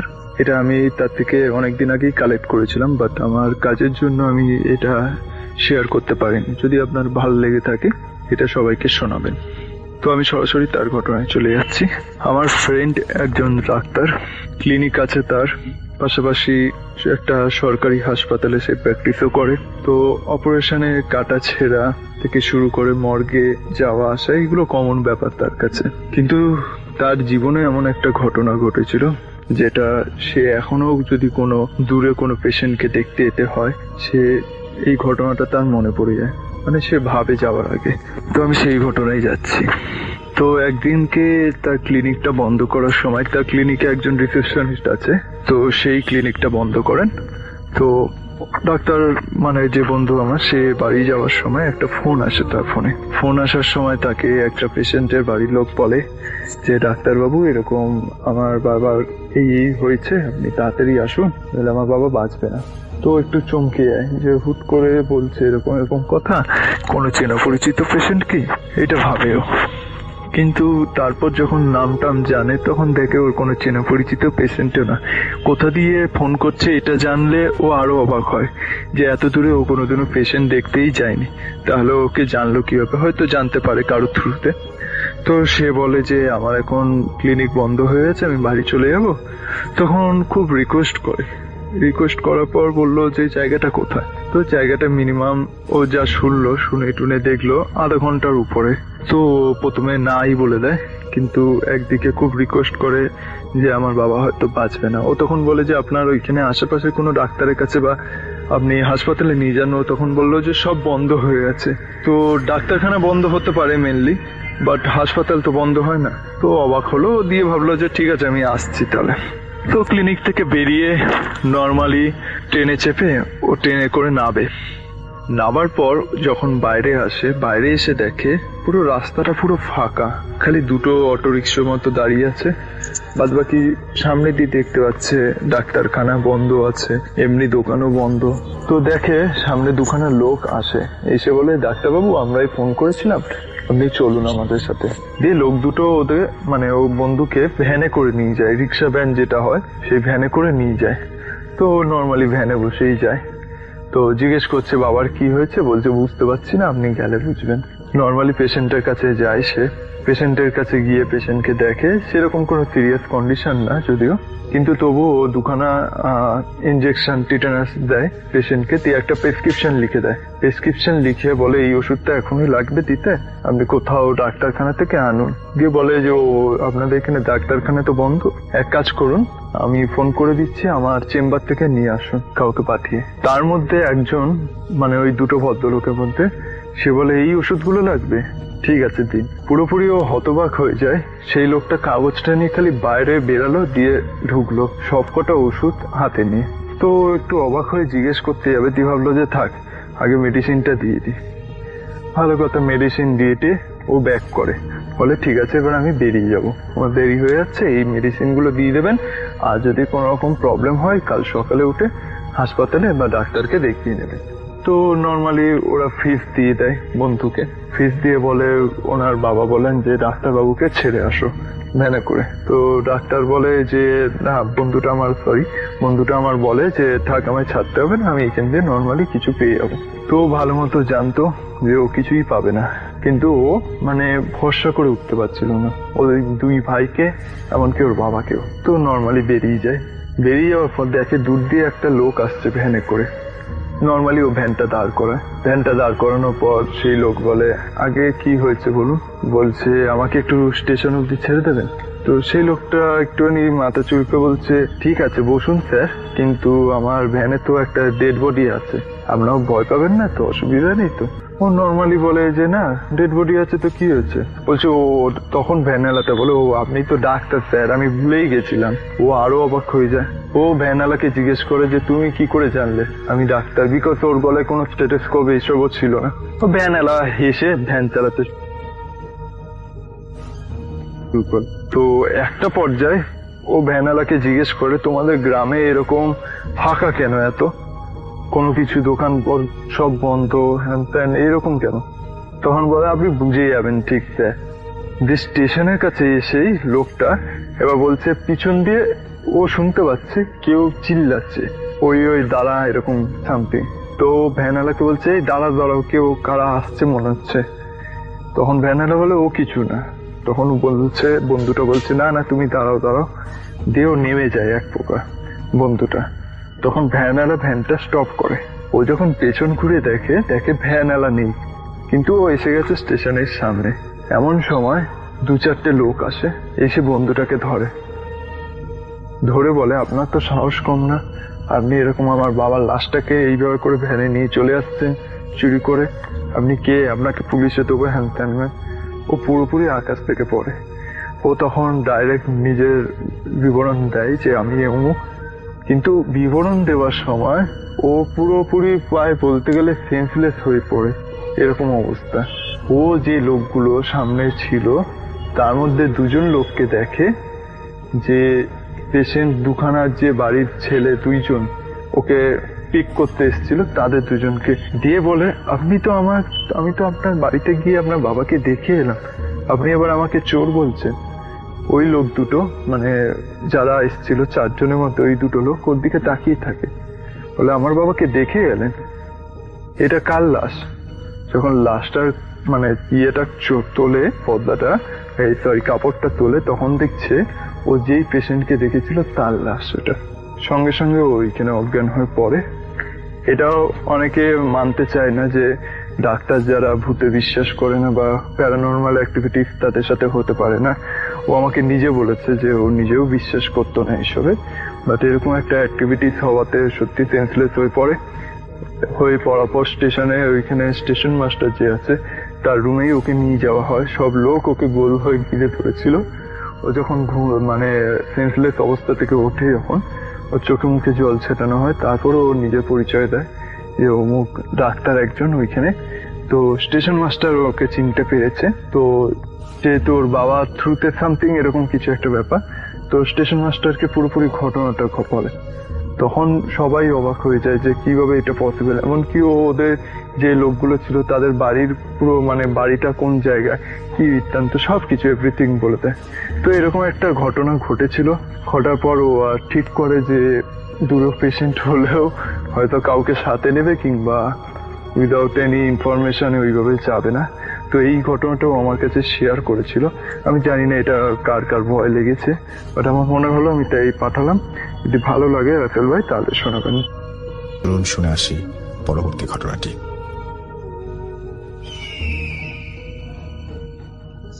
আসসালামু আলাইকুম রাসেল ভাই, আশা করি ভালোই আছেন। আমি মীর রাকিব হাসান, বর্তমানে তেজগাঁও ঢাকাতে থাকি। সরকারি বিজ্ঞান কলেজে অধ্যয়নরত অবস্থায় আছি। আমার গ্রামের বাড়ি জয়পুরহাট। আমি আজকে আমার জীবনে ঘটে যাওয়া এক ভয়ঙ্কর রাতের কথা বলবো। যদি ভালো লাগে অডিও ক্লিপটি সবার সাথে শেয়ার করবেন। আমি জানি না ক্লিপটি আপনার কাছে কতটা ভয়ঙ্কর লাগবে, কারণ আপনি এসব ঘটনা শুনে অভ্যস্ত, কিন্তু আমার মনে হয় যদি ক্লিপটি সবার সাথে শেয়ার করেন তাহলে লিসেনাররা হয়তো এটুকু বুঝতে পারবেন যে প্যারানর্মাল বিষয়ে যদি স্বল্প দক্ষতা থাকে তাহলে এসব বিষয় নিয়ে ঘাটাঘাটি করা একদমই ঠিক নয়। তো বেশি কথা না বলে আমি আমার ঘটনায় চলে যাচ্ছি। ঘটনা ঘটে গত বছর আমার এসএসসি পরীক্ষা শেষ হওয়ার পর। এসএসসি পরীক্ষার পর যেহেতু একটা লম্বা ছুটি থাকে, তো আমি ডিসাইড করি যে এই ছুটিটা নষ্ট না করে কোনো ভালো কাজে ব্যবহার করি। তো আমি বিভিন্ন আমল শেখার চেষ্টা করতে থাকি, বিভিন্ন দোয়া কেরাত শিখতে চেষ্টা করি। তো শিখতে যে হঠাৎ আমি কিছু বই পাই যেগুলো সম্পূর্ণ ফার্সি ভাষায় লেখা ছিল। আমি ফার্সি কিছুই বুঝতাম না, আরবি বুঝলেও আমি ফার্সি বুঝতাম না। তো আমি আমার নানা ভাইয়ের স্মরণ নেই, যেহেতু তিনি একজন বড় আলেম। তো তার কাছে আমি ফার্সি ব্যাপারে কিছু জানতে চাই। তিনিও সম্পূর্ণটা না পারলে কিছু কিছু বলেন। আর এই কিতাবটা ছিল আমার দাদার বাবার, উনি প্যারানর্মাল বিষয়ে অত্যন্ত সিদ্ধহস্ত ছিলেন, কিন্তু ওনার পরের 2 জেনারেশন থেকে আমাদের ভিতরে এই জিনিসটা আসলে হারায় যায়। তো আমি মনে করি যে ওই কিতাবটা হয়তো বা এমনি সাধারণ আমলের। তো আমি ওখান থেকে যতটুকু বুঝতে পারি ততটুকু আমল করতে থাকি, শিখতে থাকি। তো রাসেল ভাই বললা ভালো যে আমার একটা অদ্ভুত শখ আছে, তা হলো কবর খোঁড়ার শখ। আসলে জানি না অনেকে কি ভাবছেন কবর খোঁড়া আবার কি করে কারণ শখ হতে পারে, কিন্তু আসল ব্যাপারটা এমনই যে আমি মনে করি যখন কেউ আমরা কবর খুঁড়ি তখনই আমরা এই জগৎ থেকে ওই জগতের পরকালের জগতে সবচেয়ে কাছে পৌঁছতে পারি। তো এই শখটা আমি পূরণ করে যাই। তবে কবর খুঁড়লে কখনো আমাদের নিজস্ব পারিবারিক স্থানের বাইরে কোনো কবর আমি খুঁড়িনি। তো ঘটনা ঘটে যখন আমি প্রথম আমার পারিবারিক অবস্থায় বাইরে কোনো অবস্থায় কবর খুঁড়তে যাই, তখন হঠাৎই একদিন আমাদের মসজিদের একজন মুসল্লি ইন্তেকাল করেন। তো তার জন্য কবর খোঁড়ার ব্যবস্থা করা হয় গ্রামের একেবারে শেষের দিকে একটা পুরাতন কবরস্থানে, যেখানে অনেক আগে কবর দেওয়া বন্ধ হয়ে গেছিল। তো কবর খোঁড়ার জন্য যে 3 জন লোক ছিলেন তাদের মধ্যে একজন হঠাৎ মানে কোনো কারণে আসতে পারবেন না বলায়, আর বাকি যেহেতু ছিলেন তো আমাকে বলে যে রাকিব বাবা তুমি তো নিজেদের ভিতরে খোঁড়ো, তো আজকে চলো বাইরে একটু ঘুরে আসি। তো আমিও ভাবি যে সোয়াবের একটা কাজ চাই করে আসি। তো কবরস্থান একটু বর্ণনা দিই। আমাদের গ্রামের দুই দিকে দুইটা নদী আছে, তো দিকে নদীটা প্রায় শুকিয়ে গিয়েছে, তো ওইদিকে কারো খুব একটা যাতায়াত চলে না। তো ওই মরা নদীটার পাশেই পুরাতন কবরস্থানটা বাঁচারে ঘেরা, একদম বহুদিন কারো যাতায়াত হয় না। তো আমরাও খবর করি, সব ভালো মতোই কাজ কারবার হয়। শেষে জানাজা দাফন কাজ শেষ হওয়ার পর আমি করি কি, ওই যে নতুন কিছু শিখতে লাগছি, তো মনের মধ্যে কাজ করে যে দেখি তো একটু চেষ্টা করে। তো আমি ভাবি যে ব্যক্তিগত ভালো লোক ছিল, কিছু তার লাশটা যাতে কোনো ক্ষতি না হয়, এই জন্য আমি কিছু মাটি নিয়ে দোয়া পড়ে খবরের উপর ছিটাই দিই, যাতে কোনো শিয়াল কুকুর মানে কোনো হিংস্র পশু তার লাশ কোনো ক্ষতি না করতে পারে। তো এইভাবে আমি বাসায় চলে আসি। পরে ঈশান নামাজের পর, আসরের নামাজের পরে আসলে আমরা মাটি দিয়ে চলে আসি, তারপর মাগরিব যাই। ঈশান নামাজের পর ঘটে কি, আমি বাড়ি আসছিলাম, হঠাৎ আমার এটুকু মনে আছে যে আমার বাড়ি থেকে মসজিদ খুবই কাছে, এবং মসজিদে আমার বাড়ি হচ্ছে পশ্চিম দিকে, কিন্তু আমি পূর্ব দিকে একটু যাই বন্ধুদের সাথে কথা বলতে বলতে। হঠাৎ আমার কিছু মনে নাই, চোখ খোলার পর দেখি আমি ওই কবরস্থানে। বলে রাখা ভালো, কবরস্থানটা আমাদের মসজিদ থেকে কমসে কম তো 1 কিলোমিটার দূরে হবে। আমি কি করে এত তাড়াতাড়ি এই রাতের বেলা এত দূর এই কবরস্থানে আসলাম, আমি কিছুই জানি না। তারপর হঠাৎ মনে হলো মাথাটা ঝিমঝিম করছে, আমি যাই না আবার পড়ে গেলাম মাটিতে। তবে এবার আর জ্ঞান হারাইনি। উপরে তাকায় দেখি 4টে লাল আলো আগুনের গোলার মতো ঘুরছে, চারদিকে ঘুরছে। হঠাৎ একটা এসে আমার ডান সাইড দিয়ে মাটিতে আঘাত করলো। আমি চমকে উঠলাম, চমকে উঠে ডান পাশে ফিরে দেখি আলোটা মাটির নিচে ঢুকে গেছে, আর আগুনের গোলার বাকি 3টা আগুনের গোলা মাটির উপরে ঘুরতেছে, আর ঘুরতেছে ঠিক ওই নতুন কবরটার উপরে। কিন্তু মনে হচ্ছে দেখে ওই 3টা আগুনের গোলা কিছুতেই কবরটার উপরে ঢোকার চেষ্টা করতেছে, কিন্তু মনে হচ্ছে কোনো একটা কাঁচের দেওয়ালের সাথে আটকে যাচ্ছে। আমি এসব দেখে প্রথমে খুব ভয় পেয়ে যাই, তারপর নিজেকে সামলে নিয়ে আয়াতুল কুরসি পড়তে থাকি। আয়াতুল কুরসি, আমানা রাসূল পড়ি, 4 কুল পড়ি। পড়ার পর আমি দেখি যে আস্তে আস্তে সবকিছু আলোগুলো মিশে যেতে থাকে সাইডে। তো আমি করি কি, খুব দ্রুত ওখান থেকে দৌড়াতে শুরু করি, আমার বাড়ির দিকে দৌড়াতে শুরু করি। দৌড়াতে দৌড়াতে আমি রাস্তায় আসতে আসতে অনেক ঘটনা ঘটতে থাকে। রাস্তার 4 সাইডে পুকুর ছিল, তো দুই পাশে পুকুর ছিল। তো পুকুর থেকে কখনো দেখেছি পুকুরের ভিতর থেকে কোনো কুকুর এই পাড়ের থেকে ওই পাড়ে লাফতেছে, পুকুরের ভিতর থেকে পানির ভিতর থেকে কুকুর ফি করে বের হয়ে আসে। আসলে ওগুলো ছিল হয়তো অন্য কিছু। তারপর ওই পুকুরটা পার হয়ে আসার পর আমার পিছন দেখি যে একটা বিড়াল আসতেছে, কখনো সামনে কখনো পেছনে। আমি একসময় নিজের কন্ট্রোল হারিয়ে ফেলে ওই প্রাণীটাকে জিজ্ঞেস করি, যে একটু রাগান্বিত হয়ে জিজ্ঞেস করি, তুমি আমার পিছন ধরেছো কেন? আমি তোমার কি ক্ষতি করেছি? তো প্রাণীটা নিজের চোখ গোল গোল করে বলে, হঠাৎ বিড়াল বলতে শুরু করে যে তুমি আমাদের কাজে কেন বাধা দিলে? আমি যখন দেখছি যে একটা বিড়ালের মতো একটা প্রাণী কথা বলছে, তখন আমি আর নিজেকে ধরে রাখতে পারিনি। আমি খুব জোরে ঊর্ধ্বশ্বাসে দৌড়াতে শুরু করি, আর দৌড়াতে দৌড়াতে চেহারা পড়তে থাকি। তো আমার সামনে একটা পুকুর আসে, ওটা পার হয়ে আমাদের যেতে হয়। তখন দেখি যে আমার 4 সাইড থেকে 4টা কুকুর আসতেছে, সামনে থেকে একটা, ডানে বাঁয়ে আর পেছন থেকে 4টা কুকুর দৌড়ে আসতেছে আমার দিকে। আমি আল্লাহর কাছে প্রার্থনা করতে থাকি যে আল্লাহ আমাকে বাঁচাও, আমাকে এই জায়গা থেকে বের করো। তো হঠাৎ আমি চোখ বন্ধ কিছু একটা অনুভব করি, কিছু একটা আমাকে পিছন থেকে ধরে উপরে তুলে একবারে ঘুরে এই পার ফেললো। আমি বুঝতে পারলাম না এটা কি ছিল। পরে দেখলাম যে পুকুরের ওই পারে 4টা কুকুর একত্র হয়ে 4টা এক জায়গায় মিশেছে, একটা হলো। তারপর সেগুলো ওই একটা কুকুর মিশে গেল। আর তখন আমার কানের পাশে কেউ একজন বলল, নানার কাছে যাও। আমি জানি না কে বলছে কি বলছে আর আমার সাথে কি ঘটতেছে। আমি মনে হচ্ছে এটা স্বপ্ন না তন্দ্রা। তবে আমি এতটুকু শোনার পর বুঝছি সত্যি আমার কাছে সাথে কিছু খারাপ চলছিল আর কেউ হয়তো আমাকে বাঁচিয়ে দিল।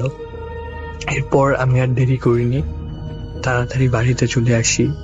বাড়িতে চলে আসার পর আর আমি বাড়িতে কাউকে কিছু না বলে সোজা বাইকটা বের করি আর আমার নানা বাড়ির উদ্দেশ্যে রওনা হই। আমার নানা বাড়ি খুব একটা দূরে ছিল না, ঘুর পথে গেলে মেন রাস্তা থেকে গেলে 8 কিলোমিটার আর ধানের জমির মধ্যে দিয়ে গেলে 5 কিলোমিটারের মতো হয়। তো যেহেতু আমাকে বলছিল যে তাড়াতাড়ি নানা বাড়ি চলে যাও, কি বলছিল কে বলছিলাম জানি না, তবু কেউ আমি এই শব্দটা শুনতে পাইছিলাম। তো আমি ভাবি যে ভিতর দিয়ে গেলে হয়তো তাড়াতাড়ি হবে, তো আমি ধানের জমির ভিতরে রাস্তা দিয়ে মোটরসাইকেল চালাতে থাকি। তো বাইকটা চালাতে চালাতে 3 মাথায় একটা মোড় আসে, ওই মোড়ে দেখি গাছের উপর আবার সেই 3-4টা আলো, একটা আগুনে গোলা। উল্কাপিণ্ড যেরকম বর্ষণ হয় রাসেল ভাই, সেইভাবেই এক একটা আমার কান মাথা ঘেঁষে যেতে থাকে। আমি শুধু চোখ বন্ধ করি আর আবার চেহেল কাফ পড়তে থাকি। আমি জানি যে চেহেল কাফ যদি কেউ পড়তে পারে, আসল চেহেল কাফটা, তবে কোনো ধরনের কোনো শয়তানি শক্তি তার কোনো ক্ষতি করতে পারবে না। কিন্তু আসলে অতটা ভয়ের ফলে আমি সম্পূর্ণটা পড়তে পারতেছিলাম না, ভুলভাল পড়তেছিলাম, ওই জন্য কাজেও দিচ্ছিল না। অনেক কষ্টে আমি শেষ পর্যন্ত আমার নানা বাড়িতে পৌঁছাই এবং দৌড়ে ঘরে ঢুকে যাই। তখন রাত 12টা পার হয়ে গিয়েছে। আসলে গ্রামের মধ্যে রাত 8টা-9টার পরে ওই সময় কেউ বাইরে থাকে না, আর ধানের জমির মধ্যে দিয়ে আসছি, তাই আশেপাশে কেউ ছিল না। নানা ভাইকে যাই দৌড়ে জাপটে ধরি আর নানা ভাইকে সব ঘটনা খুলে বলি। তো উনি রাতেই ব্যবস্থা নেন। মানে উনি যেহেতু বড় আনন্দ ছিলেন আর এসব ব্যাপারে অনেক সিদ্ধস্ত ছিলেন, তো উনি ওই 4টা জিনকে হাজির করে এবং তাদেরকে জিজ্ঞেস করে যে তুমি আমার নাতির সাথে কেন লেগেছো তোমরা।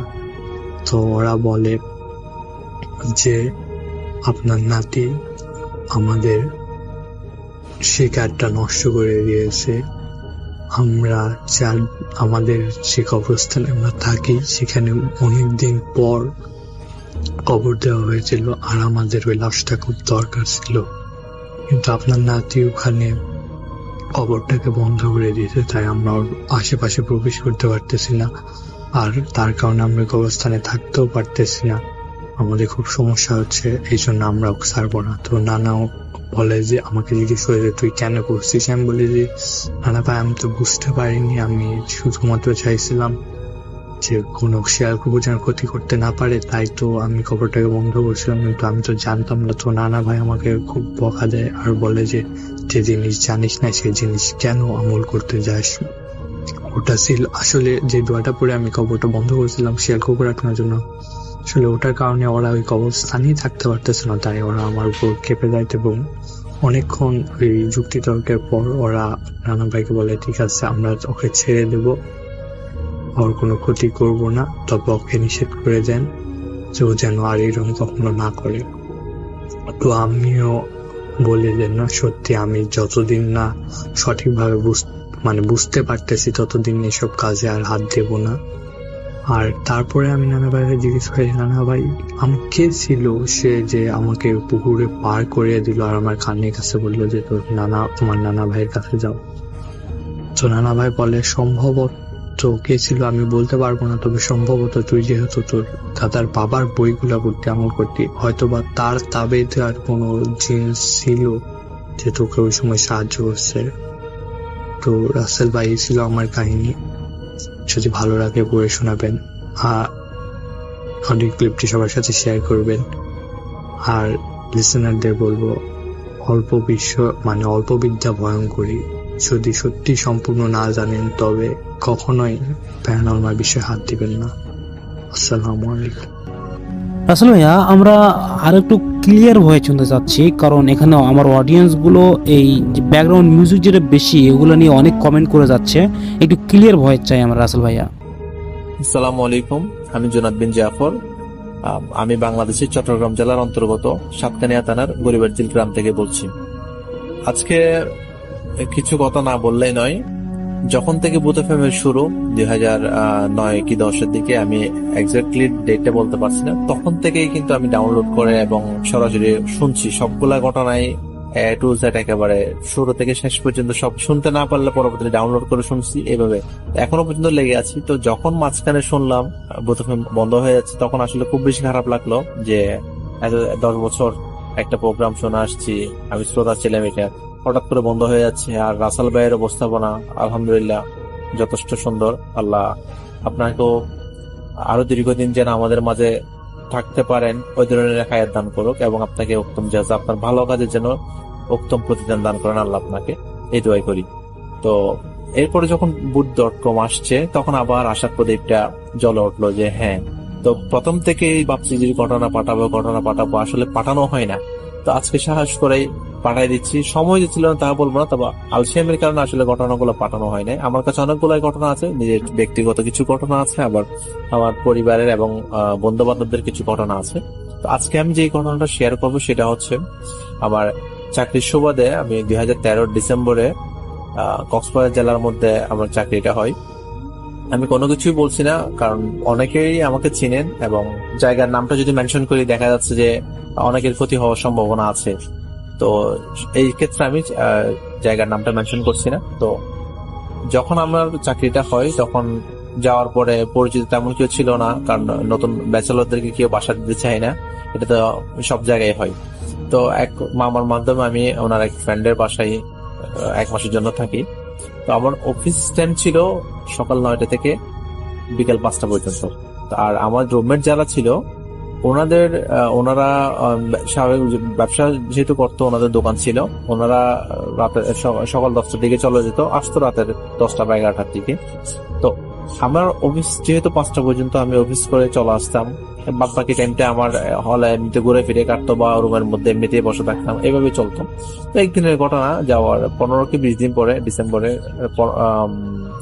হবে, সেটা 2013 ডিসেম্বরের 15 তারিখ অথবা 20 তারিখের দিকে হবে। তো আমি একদিন অফিস থেকে এসে আসরের পরে শুয়েছি, মাগরিবের 10 মিনিট আগে চোখের মধ্যে একটু তন্দ্রা ভাব, যে ঘুম আসবে। আমি ভাবছি একটু পরে আজান দিবে, নামাজটা পড়ে নিব, আজান দিলে। তো রুমটা একটু অন্ধকার টাইপের ছিল। আমার রুমের সাথে একটা আমার ওয়াশরুম ছিল, ওয়াশরুমের দরজাটা খোলা ছিল। তো আজান দেওয়ার যেহেতু 10 মিনিট বাকি, একটু ঘুম আসছে, পুরোপুরি আসেও নাই। ওই সময় দেখলাম আমার কপালের দরজা যেহেতু একেবারে লক করা ছিল, বন্ধ ছিল, কপালের মধ্যে আমার ক্যাজের টাচ করছে। সাথে সাথে আমি চোখ খুলে দেখি যে আমার মাথার পাশে একটা ছেলে, বয়স হবে 16 কি 17, দাঁড়ায় আছে। একটা কালো কালারের শার্ট, আর ওই শার্টের মধ্যে স্টার চিহ্ন, ওই ধরনের মানে তারার ছিল, মার্কা ছিল আর কি, অনেকগুলা। কালো শার্টের মধ্যে সাদা কালারের অনেকগুলো তারা ছিল। আর নিচেরটা আসলে খেয়াল করে উনি কি লঙ্গি পরেছিল নাকি, আসলে এটা আবছা, মানে ধোঁয়া বলবো না, একটা ছায়া, ডাইরেক্ট মানুষ, কুচকুচে কালো। এটা ফেসটা আমি সঠিকভাবে ইয়ে করি, কিন্তু আমি কাপড়টা, ড্রেসটা আমি মার্ক করছি। ওই সময় আমি চোখ খুলে দেখি যে উনি আমার দিকে তাকায় আছেন। মানে দেখতে আমি আসলে দৌড়ে যখন দরজার কাছে গিয়ে দরজাটা খুলি, তখনই দেখি যে সেম জিনিসটা আমার দরজার বাইরে দাঁড়ায় আছে। তখন আমি শকড, যে পিছনে ফিরে দেখি যে ওখানে ভিতরে আরো কেউ নাই। তখন ওই বাইরের লোকটাকে দেখতেছি, ওইটা আমারই রুমমেট। তখন উনি আমাকে বলতেছে যে জোনাদ ভাই, আপনি মনে হয় ঘুমাচ্ছিলেন, আমি আপনাকে ডেকে বিরক্ত করতেছি। আসলে আমি আপনাকে আধা ঘন্টা ধরে দরজা নক করতেছি, আপনি তো কোনো রেসপন্স দিচ্ছেন না, ওই জন্য একটু জোরেই নক করলাম। তো আপনি মনে হয় মাইন্ড করছেন। তখন আমি তাকে কি উত্তর দিব, আসলে বাসাটা হারাই ফেলছি। ওই সময় সে বাজার নিয়ে আসছে, তো বাজারগুলো রেখে বলছে আচ্ছা ভাই আমি আসি, তাহলে চলে গেছে। তখন আমি চিন্তা করতেছি যে এই যদি এখানে বাইরে হয় আমার রুমমেট যে কাপড়টা পরে আসছে, সেম কাপড় পরা, সেম বয়সের একটা ছেলেকে আমি আমার রুমের ভিতরে দেখলাম। মানে যখন আমি দরজা করলাম দেখি যে সে ভ্যানিশ নাই। তো এই জিনিসটার পরে আমি প্রচন্ড ভয় পাওয়ার পরে আমার পাশে আমার চাচির বাসা ছিল, চাচির বাসাতে চলে যাই আমি। এরপর থেকে যে কদিন ছিলাম ওই বাসাতে, আমি ছিলাম যে মূলত 1 মাস, এর চেয়ে বেশি ছিলাম না, পরে বাসা শিফট করে ফেলি। এই 1 মাসে আমি এরপরে 5টা পর আমি আর একলা বাসায় থাকতাম না। পরে শুনি যে আমার রুমমেটদেরকে আমি 2-1 দিন পরে ঘটনাটা বলে আমি বুঝছি আসলে এই ব্যাপার। বলে যে ঘটনা তো এখানে এই বাসার তো আরো সমস্যা আছে, এই বাসার মধ্যে মানে হুজুর টুজুর ডেকে বন্ধ করছিল একবার, এই বন্ধটা এখন চলে গেছে। ওখানে তো রাতের 2-3টার দিকে যখন উঠে ছাদের মধ্যে, তখন মানে পায়ের মধ্যে স্যান্ডেল পরে যদি চেষ্টায় যদি হাঁটেন, যে শব্দটা হয়, মানে ঘষে যদি আপনি স্যান্ডেলটা না তুলে ঘষে হাঁটার যে শব্দটা হয়, ওই রকম শব্দ হয়, মানে কেউ একজন হাঁটে সেখানে ছাদের উপর। ওই জিনিসটা আমার রুমমেট থেকে শুনি। এরপরে আমি বাসা চেঞ্জ করে চলে আসি। তো এই ছিল ঘটনা, মানে এই ঘটনাটা রিলেটেড আর কোনো সমস্যা হয়নি আলহামদুলিল্লাহ। এরপরে অন্য বাসার মধ্যে চলে আসি, আরো কিছু ঘটনা আছে অন্য বাসার মধ্যে, এটা অন্য একটা এপিসোডে বলবো যদি এই ঘটনাটা সিলেক্ট হয় আর কি। আরো কিছু ঘটনা ইনশাল্লাহ পাঠাবো আমি। তো সে পর্যন্ত সবাই ভালো থাকবেন আর আমার জন্য দোয়া করবেন। আসসালামু আলাইকুম।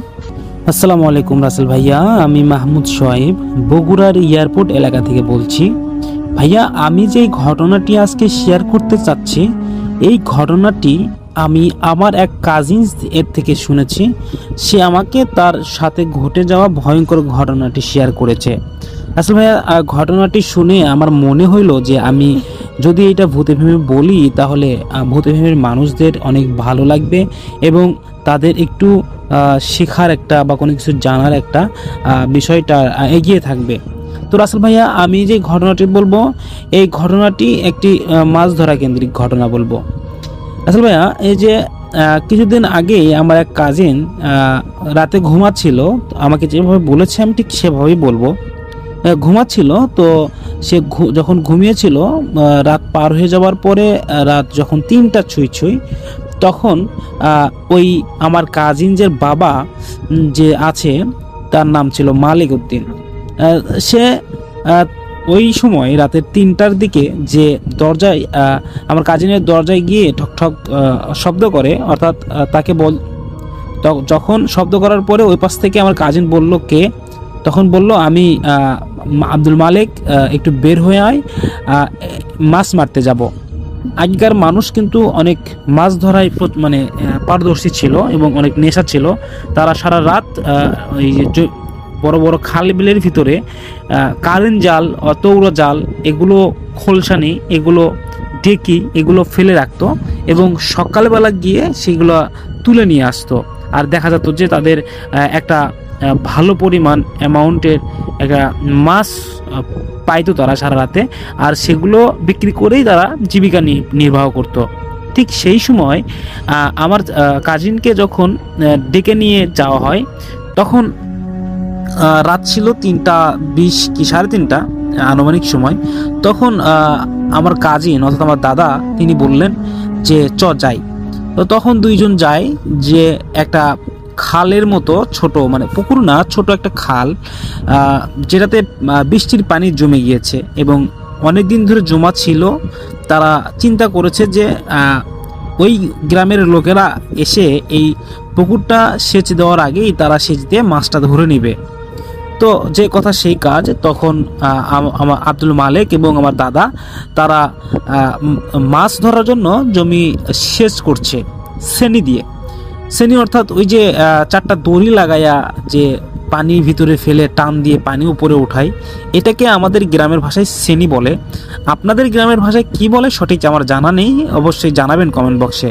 যাই হোক, তখন যখন সেনি টানে, তখন আমার দাদা যে সে দেখছে যে মালিক উদ্দিন একভাবে মানে তাকিয়ে আছে সেনির দিকে, তিনি এদিকে ওদিকে কোন দিকে তাকাচ্ছে না। তখন আমার দাদা তাকে জিজ্ঞেস করলো মালিক উদ্দিন, আপনি কালকে ফজরের নামাজের পরে যে হঠাৎ চলে গেলেন, কোথায় গেলেন? তখন মালিক উদ্দিন আমার দাদার দিকে না তাকিয়েই বলছে, গিয়েছিলাম, একটা কাজ ছিল। বলে কি কাজ বললেন না তো? তো বললো যে সব কথা তোমার শুনতে হবে না। ঠিক সেই মুহূর্তে আমার দাদা সেনিটা ডান হাতের যে দড়িটা, ডান হাতের হাতলটা ছিঁড়ে যায়। তো সেনিটা ওই কূপের যে কূপ থেকে পানি তুলছে ওই কূপের ভিতরে পড়ে যায়, অর্থাৎ খালের ভিতরে পড়ে যায়। তখন মালিক উদ্দিন বলছে যে যাও, ওইটা একটু তুলে নিয়ে আসো। আমার দাদা তাকে তো সন্দেহ করেছে যে এইটা মানে কে মানে একভাবে তাকিয়ে আছে, আচার আচরণ অন্যরকম। এবং আমি বললাম ইশারের পরে কোথায় গিয়েছিলেন, তারও উত্তর ঠিকভাবে দিল না। সন্দেহ হচ্ছিল, তার মধ্যে আবার হাতের ছেনি ছিঁড়ে গেল। তিনি না নেমে আমার দাদাকেই বলছে, যাও কূপের ভেতর থেকে ছেনিটা তুলে নিয়ে আসো। তখন আমার দাদার মানে একটা খটকা লাগে যে আমি যদি এখন এ যদি মানুষ না হয়, এ যদি মানুষ না হয় অন্য কিছু হয়, তাহলে আমি এখন যদি এটার ভিতরে নামি, তাহলে সে আমার কোনো অঘটন যদি কিছু করে। এই জন্য আমার দাদা বলছে, না না না, আমার পায়ের সমস্যা, আমি নামতে পারবো না, তুই নাম, মালিকুদ্দিন তুই নাম। তখন ওই মালিকুদ্দিন নামতে চায় না। ওর মানে মানে একটা রাগ, মানে গম্ভীর ভাব আসে। যদিও মুয়াজ্জিনের কথা সবসময় মালিকুদ্দিন শুনতো, এ তো মানুষ না, মানুষ হলে শুনতো, কিন্তু আমার দাদা বলার পরে তিনি নামতে চায় না। একটা রাগান্বিত ফু ফু একটা আসে। তখন বলে, তুই যা, তোকে নামতে কইছি না। তো আমার দাদা যখন নামার পরে নিচ থেকে যেই হয়েছে, তখনই পিছনে তাকিয়ে দেখে আর আমার দাদা নেই, সরি মালিকুদ্দিন আর ওখানে নেই। আমার দাদা সিঁড়ি নিয়ে উঠে থেকে, কিরে এখানে ছিল, এখন কোথায় চলে গেল? আমার দাদা সেখানে এই এতটুকু সামান্য পরিস্থিতি দেখেই আমার দাদা ওখানে অবাক হয়ে যায়, মানে অজ্ঞান হয়ে এই কোমর পর্যন্ত পানির ভিতরে পড়ে যায়। আলহামদুলিল্লাহ দাদা বেঁচে আছে। যদি পানির ভিতরে মাথাটা পড়ে যেত, তাহলে মনে হয় না আমার দাদা এতদিন বেঁচে থাকতো। তিনি কোমর পানিতে পড়ে গিয়ে, কারণ পানি অনেকক্ষণ সেচ দেওয়ার পরে 1 ঘন্টা 1.5 ঘন্টা এরকম সেচ দিয়েছে, তারপরে যখন 4:40 কি 45 বাজে, মানুষ ওই খালের উপর দিয়ে গিয়ে নামাজ পড়তে যায়।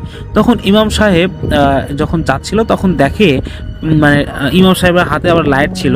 তিনি অনেক দুর্দান্ত সাহসী এক মানুষ ছিলেন। তিনি রাস্তাতে যখন যাচ্ছিল, দেখে পানি মানে বলতেছে, এই পানি মানে পানিটা গিয়েছে সেটা হচ্ছে কাদা কাদা হয়ে আছে রাস্তার উপর দিয়ে, যে এটা তো টাটকা পানি, এই পানিটা কে দিল এখানে। এই জন্য টর্চ লাইটটা ঘুরে ওদিকে তাকিয়ে দেখে একটা ছেনি, সেটা ছেঁড়া। তো সেরা ছেনি ইমাম সাহেব সেখানে এগিয়ে গেল। এদিকে আজান দেওয়ারও টাইম হয়ে আসছে। ছেনির কাছে যেতেই ইমাম সাহেবের অ্যালার্মটা বেজে উঠেছে। তো অ্যালার্ম বেজে উঠে ইমাম সাহেব আর ওইদিকে না গিয়ে সরাসরি মসজিদে গিয়েছে। মসজিদে গিয়ে আজান দিয়েছে। ভোরের নামাজ তো, ফজরের নামাজ 20-30 মিনিট সময় দিয়ে থাকে আর কি। তো এই আজান দিয়ে তিনি ইমাম সাহেব আবারও আসছে এখানে, যে ঘটনাটা কি এখানে আসলে এই সময় এত রাতে পানি। তো সেটা দেখার জন্য ইমাম সাহেব আবার যখন এসে লাইট মারতে দেখে আমার দাদা ওখানে পড়ে আছে। তো দৌড়ে মসজিদে গেছে, আবার গিয়ে দেখে মসজিদে এখনো কেউ আসেনি। তো মসজিদে অ্যানাউন্স করছে মসজিদের মাইকে, আপনারা গ্রামবাসীরা কে কে আছেন একটু চালু মসজিদের সামনে আসেন, খুব বড় একটা বিপদের মধ্যে পড়েছি। যখন এই কথাটি বলেছে, তখন 2-1 জন করে আস্তে আস্তে সবাইকে ডেকে ডেকে নিয়ে মসজিদের সামনে 10-12 জন উপস্থিত হয়েছে। এবং ইমাম সাহেব তো অনেক ভয়ঙ্কর, মানে ভয় করতো না, তিনি অনেক সাহসী লোক ছিলেন। তিনি ওই জায়গার যে একটা ভয়ঙ্কর পরিবেশ, সেটা আমার ইমাম সাহেবটা ভালোভাবে জানতো। এই জন্য ইমাম সাহেব আগে একাই ওখানে না গিয়ে গ্রামের লোকজনকে ডেকেছে। তখন আনুমানিক 4:25 কি 30 বাজবে। তখন ইমাম সাহেব গ্রামবাসীকে বললেন যে আমাদের মুয়াজ্জিন ভাই, তিনি আমাদের ওই পুকুরটা, মানে খাল, হুন্ড পুকুর যেটাকে বলে, সেই পুকুরের ভিতরে পড়ে আছে আধা পানির মধ্যে। তো সবাই একটু গিয়ে ধরাধরি করে তাকে নিয়ে আসলে ভালো হয়। তখন সবাই যে কাজ সেই কথা, দৌড়ে গিয়ে দেখে, হ্যাঁ মুয়াজ্জিন সাহেব তো ওখানে হাঁটু পানিতে পড়ে আছে। তখন সেই মুহূর্তে ইমাম সাহেবের কথায় 2 জন যুবক ওই পানির ভিতরে নেমে ওই মুয়াজ্জিনকে নিয়ে আসে পাড়ের পরে। তখন ইমাম সাহেব বললেন যে এই জায়গাটা খুব তাড়াতাড়ি ত্যাগ করলেই ভালো হয়, চলুন আমরা সবাই মসজিদের সামনে যাই। তো মসজিদের সামনে যাওয়ার কথা বলে সেখানে গিয়ে মসজিদের বারান্দায় শুয়ে রেখেছে। এই মানুষটি এমন ওই কোমর থেকে মাথা পর্যন্ত এমন হচ্ছে হিম গরম হয়ে গিয়েছে, মানে আর কোমর থেকে নিচ পর্যন্ত যে যতটুকু জায়গা, এটা একদম ঠান্ডা, হিম ঠান্ডা, মানে বরফ। একটা কাঠের টুকরো যেমন যদি একটা টাইসের উপর ফেলা হয় তাহলে ওই কাঠের টুকরো একটু হলেও আলো মানে উপরে ওঠে। ঠিক তেমনই এই মুয়াজ্জিম সাহেব অর্থাৎ আমার দাদাটাও খুবই শক্ত হয়ে গিয়েছেন। মানে যদি তাকে ফেলা হয় তো একটা ফাঁস করে একটা শব্দ হবে, এইরকম জমে গিয়েছে, সে সত্য কথা যেটা জমে গিয়েছে। তো তারপরে ইমাম সাহেব বললেন যে ওকে আমি বিষয়টি দেখতেছি। ইমাম সাহেব তখন দোয়াদুরি পরে তো কোনো কাজ হয় না, তখন ইমাম সাহেব বললেন যে একটা কটন বার নিয়ে আসো। তখন ইমাম সাহেবের যেখানে বিশ্রাম করে সেখানে কটন বার ছিল, কটন বারটি নাকের মধ্যে দিয়েছে, কানের ভিতরে দিয়েছে। নাকের ভিতরে দেওয়ার সাথে সাথে মুয়াজ্জিম সাহেব জেগে উঠে যায় আর কি। তো তারপরে যখন জেগে ওঠার পরে হাত পা যখন শীতকা মানে অর্থাৎ আমরা শীতকা বলি গ্রামের ভাষায়, আর এটা জমে যাওয়া বিষয়টি যখন ইমাম সাহেব লক্ষ্য করলেন তখন বললেন আমার রুম থেকে তোমরা সরিষা তেল নিয়ে আসো। তখন সরিষা তেল নিয়ে এসে দুইজন পায়ের নিচে ডলাডলি করছিল। তো রাসেল ভাইয়া তখন আমার দাদার একটু চোখ খোলে, সবাই অনেক খুশি হয় এবং ইমাম সাহেব একটা আস্থা পায় যে হয়তোবা তিনি এখন বেঁচে আছেন। এছাড়া তিনি এর আগে নিঃশ্বাস নিচ্ছিল কিনা সেটাও বুঝতে পারেনি রাসেল ভাইয়া। তারপর ইমাম সাহেব অনেক চেষ্টা করে তার কাছ থেকে শুনতে চাইলো ইশারার মাধ্যমে, কারণ আমার দাদা তখন কথা বলতে পারছিল না। তার মনে হয় তখন সেই মুহূর্তে তিনি বোবার মতো আচরণ করছিল। তখন বললেন ইমাম সাহেব, মুয়াজ্জিম ভাই আপনি ওখানে ছিলেন কেন? কিভাবে গিয়েছিলেন ওখানে? আর পানির ভিতরেই কেন আপনি পড়েছিলেন? তখন আমার দাদা হাতের আঙ্গুল উঁচা করে মালিক উদ্দিনের দিকে দেখায়। তখন মালিক উদ্দিন হুজুরের সাথে ওখানে উপস্থিত ছিলেন। তখন হুজুর মাথা ফিরিয়ে নিয়ে বলেন, কি ব্যাপার মালিক উদ্দিন, তুমি বিষয়টি আমাদের সাথে শেয়ার করনি কেন? ওখানে কি হয়েছিল এমন? মালিক উদ্দিন বলছে, হুজুর না না না, আমি তো কিছু জানি না হুজুর, কি থেকে কি আমাকে কেন দেখাচ্ছে আমি কিছুই বুঝতেছি না। তখন হুজুর এই কথাটার উপরে আমলে নিয়েছেন যে অবশ্যই এখানে কোনো কিন্তু আছে। তখন ইমাম সাহেব বললেন, ঠিক আছে, এনাকে বাসায় রাখা আসা হোক, নামাজের পরে বিষয়টি আমরা দেখব। ইমাম সাহেব বাসায় রেখে এসে নামাজ শেষ করে আবারও আমার দাদার বাসায় যায়, মুয়াজ্জিমের বাসায়, এবং তিনি এখনো কথা বলছে না। আমার দাদা প্রায় মানে সেই ঘটনার পর থেকে মানে 2 থেকে 3 মাস উনি কথাই বলেনি। সবাই ভয়ে ছিল যে তিনি হয়তো বা বোবা হয়ে যাবেন। তো তারপরে ইমাম সাহেব অনেক চেষ্টা করলেন। ইমাম সাহেবের কাছে যখন আমার দাদি বললেন একটু আমাদেরকে হেল্প করেন, এটা কোনো অলৌকিক ঘটনা অবশ্যই ইমাম সাহেব বলেছেন, এটা সত্য কথা। তারপরে ইমাম সাহেব বললেন ঠিক আছে আমি দেখতেছি। ইমাম সাহেব পুরো বাড়িটা রোকেয়া করলেন এবং কোনো বদ নজর বা বদ যেন তাদের প্রভাব না ফেলতে পারে ওই মুয়াজ্জিমের উপরে। এরপরে তখন আমার দাদা এই বিষয়টিকে 2 থেকে 2.5 মাস অর্থাৎ 3 মাস পর ক্লিয়ার করেছেন। তিনি সকল কিছু আমাদেরকে বলেছেন। তো বলার পরে তিনি মানে যখন তার আগের একটু কথা আছে, সেটা হচ্ছে তিনি যখন জবান ফিরে পেয়েছেন আমার পরিবারে সবাই অনেক খুশি হয়েছেন এবং ইমাম সাহেবকে ডেকে নিয়ে এসে ভরপুর খাওয়া দাওয়া করাইছেন। ইমাম সাহেব বলেছিলেন যে কিচ্ছু হবে না, একটু সময় লাগবে, তিনি আবার সুস্থ হবেন। আমার দাদা ওই ঘটনাটির পর দীর্ঘ 2 থেকে 2.5 মাস কোনো কথা বলতে পারেননি, আর এতটা পরিমাণে অসুস্থ ছিল যে রাসেল ভাইয়া বলার বাহিরে। তারপর দাদা যখন সুস্থ হওয়ার পরে কিছুদিন আগে আমাদের পূজার ছুটিতে বাসায় আসার পরে আমি দাদার মুখ থেকে এই ঘটনাটি শুনেছি। আর এই ঘটনা শোনার সাথে সাথে আমি ভূত.com এ ঘটনাটি পাঠিয়েছিলাম, কিন্তু অ্যাকসেপ্ট করা হয়নি, মনে হয় হবে। তার আগে আমি আমার এই ঘটনাটি এত ভালো লেগেছে যে আমি আমার ভূত FM এ ভাইদের সাথে যোগাযোগ করে ভূত FM এ না বলে পারলাম না। রাসেল ভাইয়া আজকে এই পর্যন্তই। আর পরিশেষে আমি ভূত.com এ যাচ্ছি। আমার নাম মাহমুদ শোয়েব, আমার ফেসবুক আইডি হচ্ছে MD শোয়েব। সবাই আমাকে ওখানে ঘটনা পাঠাচ্ছেন এবং আজ রাসেল ভাইয়া যদি আপনি বলেন তাহলে তাদের ঘটনাগুলো আমি আপনাদের সাথে শেয়ার করবো ইনশাআল্লাহ। আমাকে অনেকে দেশের বাইরে থেকে দেশের বাইরে থেকে আমাকে ঘটনা পাঠাচ্ছেন। তো সেই ঘটনাগুলো আমি তার মধ্যে থেকে তুলে ধরার চেষ্টা করব। আর এটা তো আমার পরিবারের ঘটনা শেয়ার করলাম। যদি আপনাদের এই ঘটনাটি ভালো লেগে থাকে তাহলে অবশ্যই আমাদেরকে জানাবেন, এবং আপনাদের সাথে যদি এরকম ঘটনা থেকে থাকে বা আপনাদের পরিবারের কারোর সাথে ঘটনা থেকে থাকে তাহলে অবশ্যই আমাদেরকে আপনারা জানাতে ভুলবেন না। লিসেনার্স, আজকে এখানেই বিদায় নিচ্ছি। সবাই ভালো থাকবেন। আসসালামু আলাইকুম। ডিয়ার লিসেনার, আজকের এই ইমেল এপিসোডটি এতদূর পর্যন্তই। লিসেনার, যারা সর্বপ্রথম আমাদের এইরকম বাছাইকৃত ইমেল এপিসোডগুলো পেতে চান তারা অবশ্যই আমাদের চ্যানেলটিকে এখনই সাবস্ক্রাইব করুন। তাহলে দেখা যাচ্ছে প্রতিদিনের নতুন এবং বাছাইকৃত ঘটনাগুলো ছাড়ার সঙ্গে সঙ্গে আপনাদের সামনে চলে যাবে। আপনারা ভূত এফএমকে কত ভালোবাসেন এটা আমরা খুব ভালো করেই জানি, কেননা আপনারা যেভাবে রেসপন্স করছেন আমাদেরকে এতদিন, আলহামদুলিল্লাহ। এখানে আমার একটা সমস্যার কারণে আমার সাথে কয়েকজন মানুষ চক্রান্ত করে আমাকে ডাবিয়ে দিয়েছিল। আমি অনেক দিন ধরে এই চ্যানেলে ভিডিও দিতে পারিনি। এখন থেকে প্রতিদিন রাত 10টায় আবারও নতুন করে ভিডিও দেওয়া শুরু করব ইনশাআল্লাহ। ইউটিউব আমাকে আবারও রিচ ফিরিয়ে দিয়েছে, আমি আবারও কাজ করব ইনশাআল্লাহ। আপনারা আমাদের সাথে থাকবেন, যেভাবে আমাদেরকে এতদিন ভালোবেসে আসছিলেন ঠিক সেভাবে আমাদেরকে ভালোবাসবেন, এবং এই নাও ভূত এফএম চ্যানেলটি আপনাদের সাথে থাকবে এবং আপনাদের নিজেদেরই চ্যানেল। কেন বলছি, আপনাদের মতো অনেক অডিয়েন্স আমাদেরকে ঘটনা পাঠায়, সেই ঘটনাগুলো আমরা কালেক্ট করে কিন্তু অবশ্যই এই ঘটনাগুলোর মধ্যে নতুনত্ব সৃষ্টি করি ওই ঘটনাগুলো যোগ করে দিয়ে। এবং অনেক অনেক অডিয়েন্স ঘটনা পাঠিয়েছে এতদিন, কিন্তু আমি একটা আমার সাথে মানুষ চক্রান্ত করে আমাদেরকে একটা প্রবলেমে ফেলেছিল। সেই প্রবলেম থেকে আমরা আলহামদুলিল্লাহ মুক্তি পেয়েছি। এখন আবারও নতুন করে কাজ করব, আমরা আছি, আমরা হারাইনি। আপনারা সবাই থাকবেন নতুন নতুন ঘটনা দেওয়ার জন্য।